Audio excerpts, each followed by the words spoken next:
Welcome to Soul Sense Podcast. We have a special guest today. It's Larry Bilotta from Milwaukee, Wisconsin. We were just talking about how he's been in that area in general for about the last 40 years. He is an author, a coach, and a teacher. But welcome, Larry. We're glad to have you. Thanks, Mark. Good to be here. Tell us a little bit about how you got to be a coach and a teacher and an author. I know we were talking about how you just finished the book back in March. This Is Not the Woman I Married. That title is very intriguing. And believe me, I've heard that a few times too. Obviously, you've heard it a few times. But tell us a little bit about how you got to be a coach, a teacher, and a writer in this area of troubled marriages, and especially inspiring people that you don't have to both be all in on saving the marriage to get it turned around. Yes. So what makes this happen is I married the toughest woman in the world. She is a very strong, determined. She never gives up, never gives in, never compromises. Right? Really tough. Sure. And so she was what I call a hard-natured woman, and I was a soft-hearted man. And so hard-natured and soft-hearted.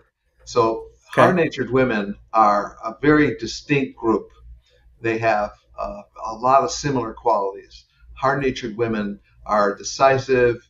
They're not very flexible. They're really concise about what they want. They're very determined.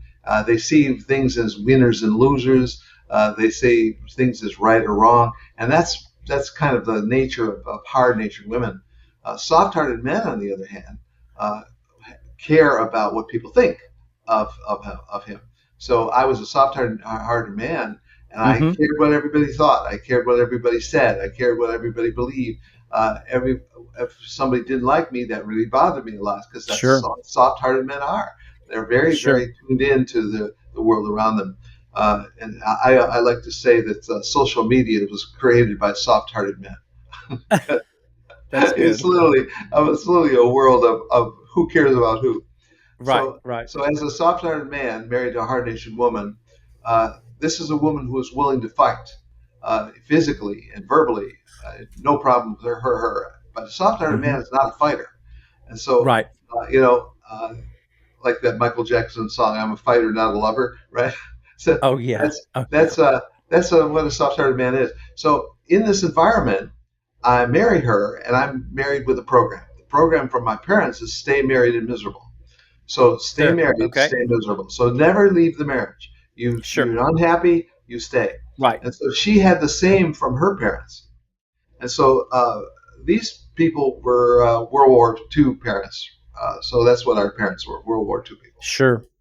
So as World War II people, they had a dedication to marriage that's just goes beyond problems, and you live with them. It's a way of life. Problems are normal. Right.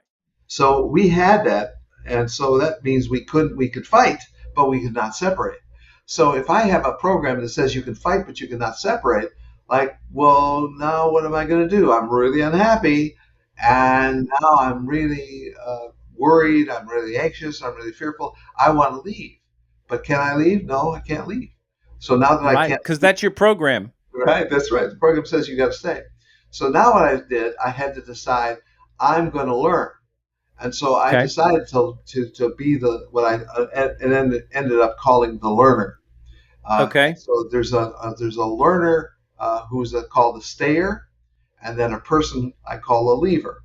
So a stayer and a leaver.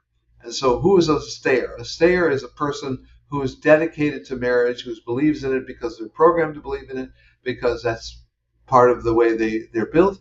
And then the leaver is a person who gets the leaving program, which is my parents were unhappy, they divorced, done, right? So we got a stayer and a leaver, right?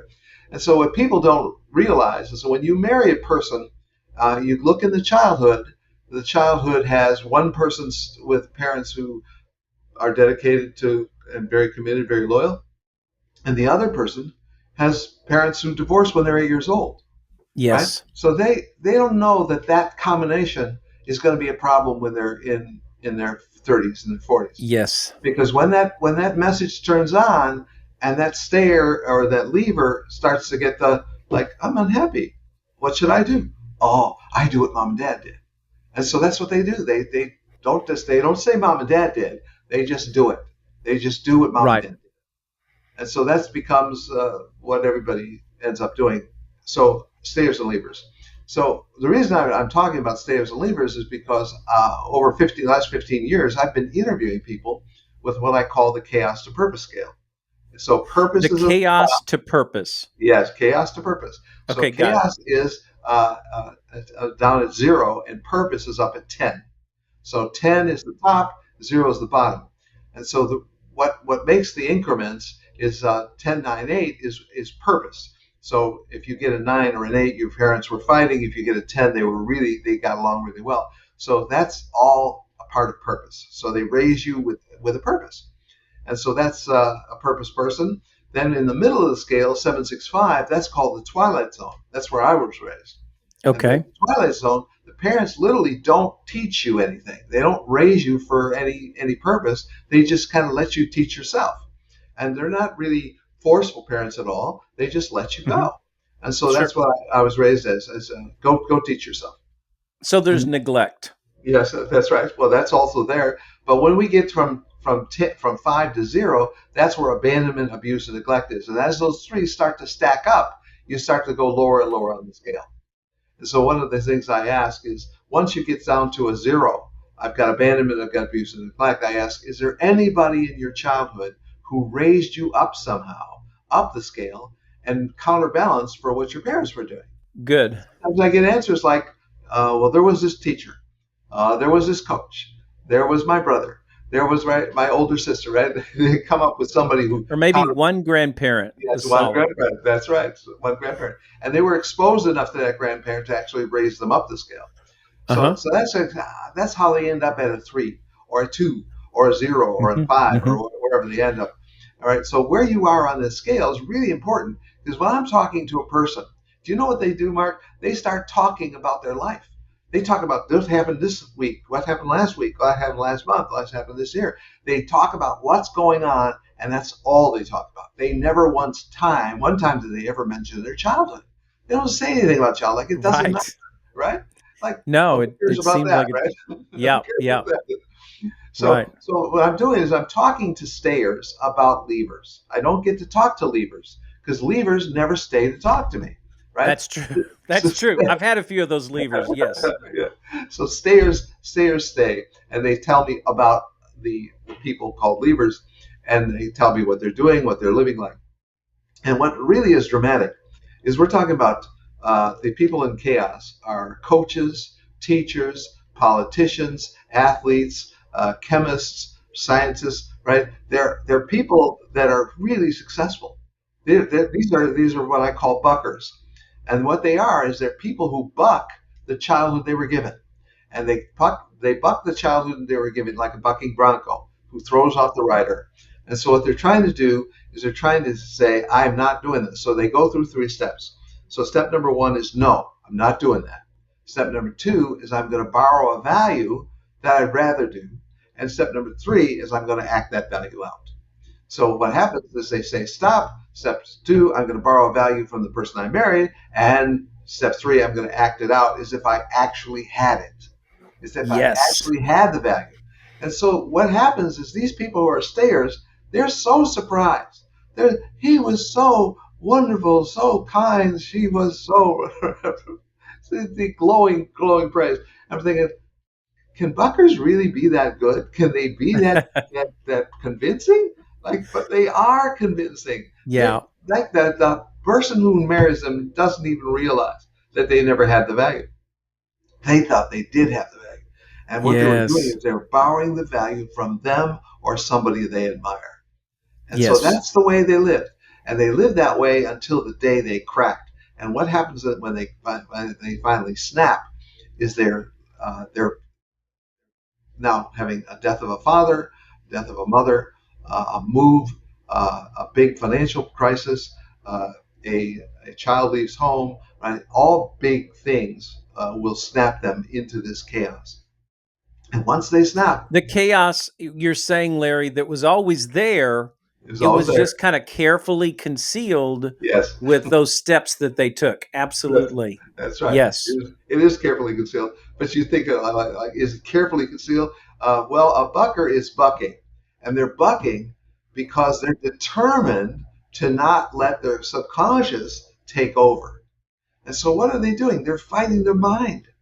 Sure. Who could fight the mind? How do you Hmm. fight the mind? But that's what buckers do. They fight the mind Yeah. because And Larry, I was just thinking one of the things I tell people is we were not designed to be, don't be like that person or yes, don't have a marriage, because that's like the manager coming out to the pitcher in the ninth inning and say, whatever you do, don't throw it low and inside. The vision is always there, even if you yes, try to put a not sign over it, right? that's right. Because the So, subconscious can't hear, don't, not, isn't, can't, won't, no. no, Can't hear no, those. it just gets that dominant picture, right? It gets Yeah, that vision. So it's, keep going. Now we've cracked. Something yeah. is cracked open. Now what happens, Larry? So now the guy says to me, "This is not the woman I married, and she used to be." And then he starts to draw the litany of the person who I Sure. say, "Oh, that was the bucker. That's the bucker who's determined." So I've been doing these Yeah. interviews for 15 years. I've got hundreds and hundreds of these stories. And so what the stories are, and these are stories from stayers who are reporting about their life with leavers. And Okay. so this is a big database I have of the human race. That's really what it is. Sure. And so this big database of the human race is teaching me something about what chaos does. Chaos creates. You can't hold a marriage together with chaos, and so when you marry a chaos kid, you're not going to be able to stay married. And so what I've done is in my studies, I've analyzed this, and 27 years is the longest I've ever seen chaos kids stay in a marriage. Okay. 27 years. And so in my story, I was 27 years of marriage made in hell, right? Sure. But 28th year, I fell in love with my wife. Well, why was it 27 years? There's something about 27 years that really a bucker can't last further than that. they just they just collapse. So this database I have of an information base of stories has been really really helpful. That's what I built the book on. So now that brings us to the men who love these women, the men who love the chaos kids. So there's a group of men who, what can I define them as? They love their chaos kid. They love their chaos kid. Horrendous stories. Just, oh, geez, like I cringe every time I hear the stories. But what I'm hearing is like a lot of terrible things are happening in his personal life. Sure. And in spite of all that, by the time I reach him, he's been going through this right along. Sure. But what really amazes me, he's dedicated and committed to love her. He's very, very dedicated to loving her. So he loves his chaos kid. And that's what I say to Yes. him. You love your chaos kid. And so what this really points to is the guy who's going to be married to a chaos kid and heal a chaos kid is really got to change himself. And so what the man becomes is a man who really becomes a guy who's on a spiritual quest to change his mind. And this is why I call the mind the environment changer. Why is he an environment changer? He's changing the environment of his mind. And when he changes the environment of his mind, he's changing the energy of his life. And so the energy of the energy that he puts out what he thinks, what he imagines, and what he believes. His thoughts, his imaginations, and his beliefs. Those are all the cornerstones of energy, because that's really what's carrying all the energies that's leaving him, which I nicknamed that the train. It's like a train that goes out, and what the train is, it's like what you could call it 7 cars. And the 7 cars are carrying emotion. And so the way the train goes out, because the train is making a loop, it's going out, it's reaching everybody, it's unloading the emotions you have, and then coming back.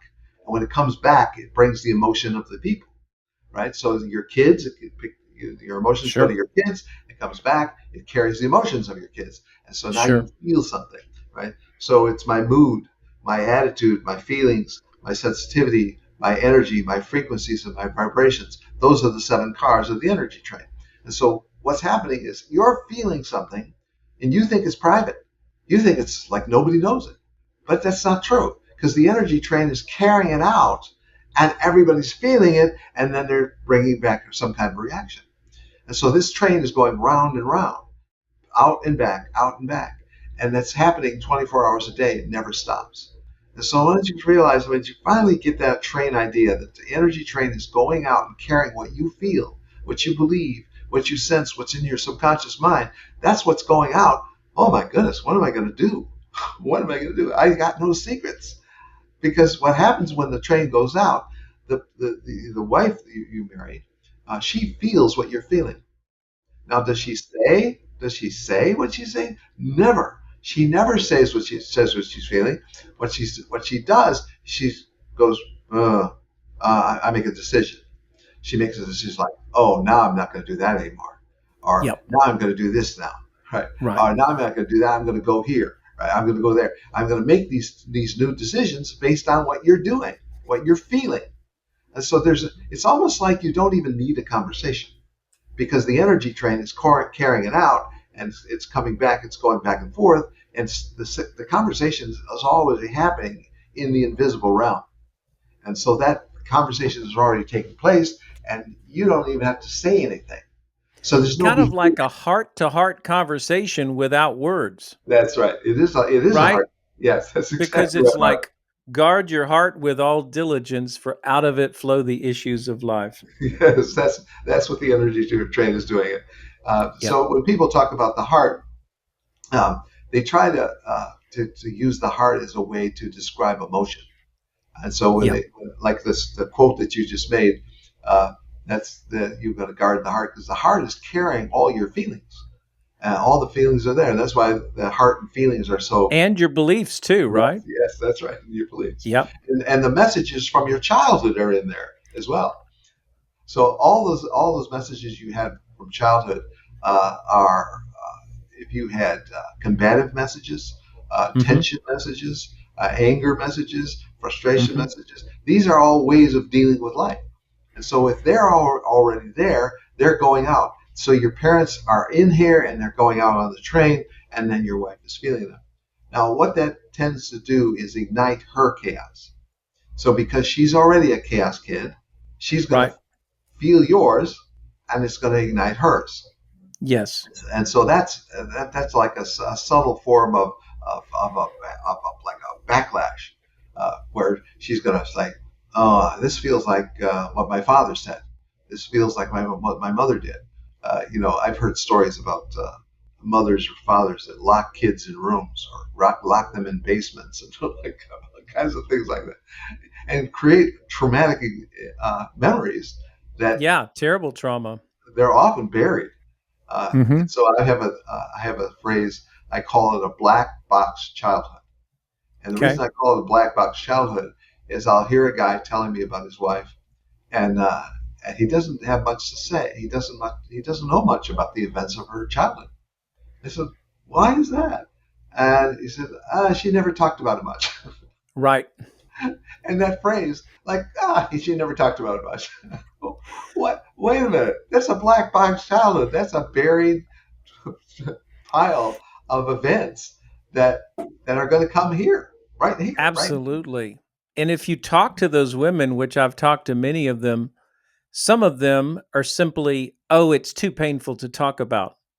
But there's a lot of them, Larry, that literally have black boxes, and they just don't know what's there. So true. So true. Yeah, both of those. Yeah. So if we've got a guy who's got black box and a girl who's got black box, how do you talk to them? How do you help them? How do you even start to get a sense of how painful was it? That's why I developed the scale. I developed a scale because people talk about today so much that they never talk about childhood. And so I had to dig into the childhood, and that's why I developed the scale. I love that scale. I love the scale. That's great. Chaos to purpose. And so, if we think about prisons, in the United States with courts, laws, legal judges, lawyers, right? Well, we think of that whole system. What is that whole system for? That whole system is to protect the society from chaos kids. That's what That's the whole true. system is made for, to That's protect the true. society from chaos kids. And chaos kids don't even like being chaos kids. But once they start to learn about it, they well, I don't want this. I don't want to be. I don't want to be a chaos kid. And so in my environment changer course, as a man starts to build in, starts to grow in his thinking, and he starts to change what he thinks, what he imagines, what he believes, he starts literally picking up his location because might have been born in a one, and that means he's given a one value system. So if we think about the two value systems of 10 and 0, when you're a 10, you're raised to see what commitment looks like. You see Sure. what loyalty looks like. You see what kindness, what service looks like. Problem solving. Right. You start to see all these things, right? Mm-hmm. And you have that becomes a part of you, right? Because it's all in the subconscious, right? But then when you get to the 0, those people grow up and see what selfishness looks like. They see what lying, what survival looks like, what stealing, what defensive looks like. They see all that stuff, and that's what's in there. And so now, when a purpose kid marries a chaos kid, they fall in love. Why do they do it? They do it because when you bring chaos together with purpose, everybody's going to learn something. Now, it's going to be messy. That's true. It's going to be sloppy, but everybody's going to learn something. And so what happens is people, they're drawn by their love for each other, but they're torn apart by their chaos. And that's where their struggle is. That's a really good line. I agree with you. They're drawn by their love, but they're torn apart by their chaos. And a lot of what I'm starting to hear, Larry, is that you teach these husbands to have a radical love and a new perspective towards their wives that begins to make a change, even if they're the only one really trying to make a change. That's right. That's why it takes one. Why does it take one? So the one, the stayer is staying, and this other person is leaving. But that person can leave, but they never leave completely. Why? Because they're connected by energy. That means that everything he feels, she's going to feel. Yeah. So every kindness he feels, every patience he feels, every caring thought, every well-wishing, every good memory, everything he feels, she's going to feel it. And so as he continues to become this more positive person, he's now living in a very different world, a world where he's like living in a simulation, where he's living in a place where there's no, when I gave it a name, Mark, I call it Freddy Krueger from Nightmare on Elm Street. So, no, Nightmare. Nightmare on Elm Street is Freddy Krueger. The reason why we use Freddy Krueger is because we need a name and a face to evil. We need to have a name and a face to evil, because if we have a name and a face, now we can say, okay, now we're going to put this name and face over here, and we're going to be over here. So I'm here, but Freddy's over there, right? So as we give a name and a face to evil, now we've got a way to actually define the ego, because the ego isn't anything. It's an idea of separation. It's an idea of being separate from everything and everyone, right? So we don't want to live in separation. That's why we fall in love, right? Because we want to have a love relationship, but we can't do it when we have Freddy.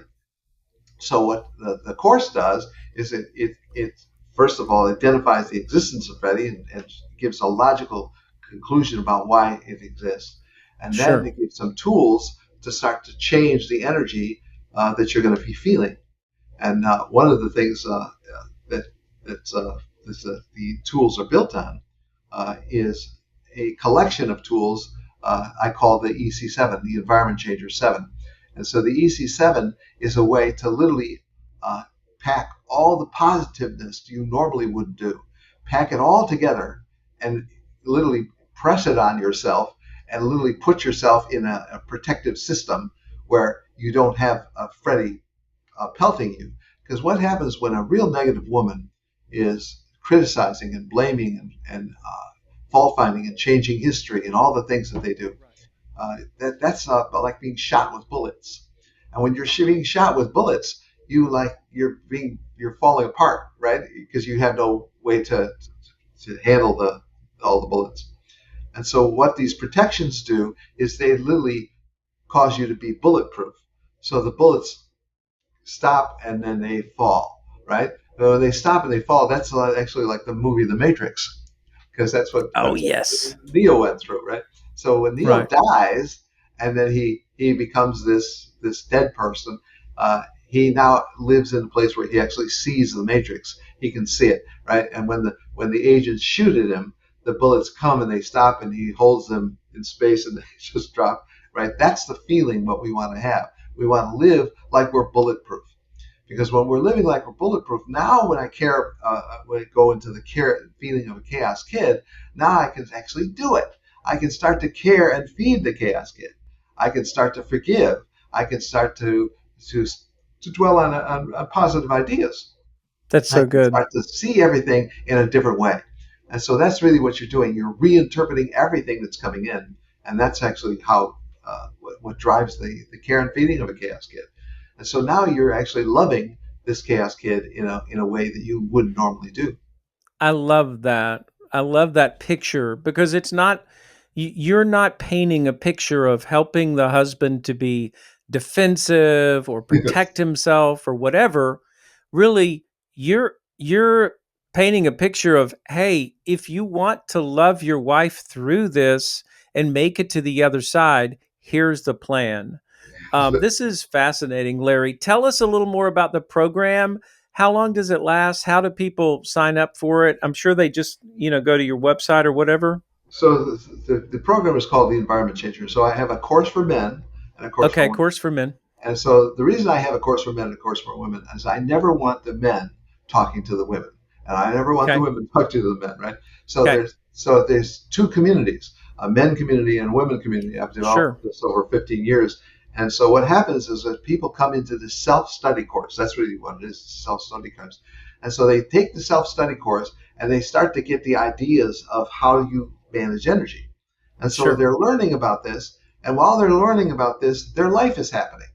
And their life is happening. And now they start to realize, I've got all these ideas that are moving me in a good place. But now can I actually accomplish something? Can I actually make something happen in the world? That's good. So that becomes a real big question. So for men who are not really in love with their wives, they're not dedicated to their chaos kid, they'll start to falter. They'll start to shake. And they'll start to fall apart. And the reason is because they can't use the tools to manage the bullets. Sure. And now they're taking the bullets. They're taking the bullets. They're not stopping the bullets. They're taking the bullets. And now that's where they start to fall apart. Yeah. So I like to say I have my track record is I have 100% and 0. That's my success rate. 0. Right? So who's 100%? 100% is a very important way to look at it, because the person who's 100% is a person who's truly in love with his chaos kid. He loves his chaos kid. And there's something about his ability to literally see through the chaos. He sees through it. And that's not every guy. Every guy can't see through the chaos. And that's why he's being shot with the bullets, because he can't see through the chaos. But the guys who can see through the chaos, they've got all the chance to use the tools of the environment changer. And they start to change the environment of their mind, and they start to reinterpret what they see, because they're seeing through that chaos. That is so good. Well, Larry, we've got to wrap up for today. I think I'd love to have you on again and really hear your story, because I know you learned a lot of what you're teaching from your story. Yes. So maybe one day we could do that, Larry. Okay. Thanks, Mark. I appreciate that. Listen, thank you so much for being here. You've given us so much to ponder, for sure. I want to make sure that we know your website. YouCanSaveThisMarriage.com. Yes. We're going to put all your information here at the end of the podcast. And the book that just came out in March, This Is Not the Woman I Married, covers a lot of the information we talked about today, right? Yes, that's right. There's a lot of those ideas are in the book, and so that book is a good. It's like a primer to get the basics of the environment changer idea.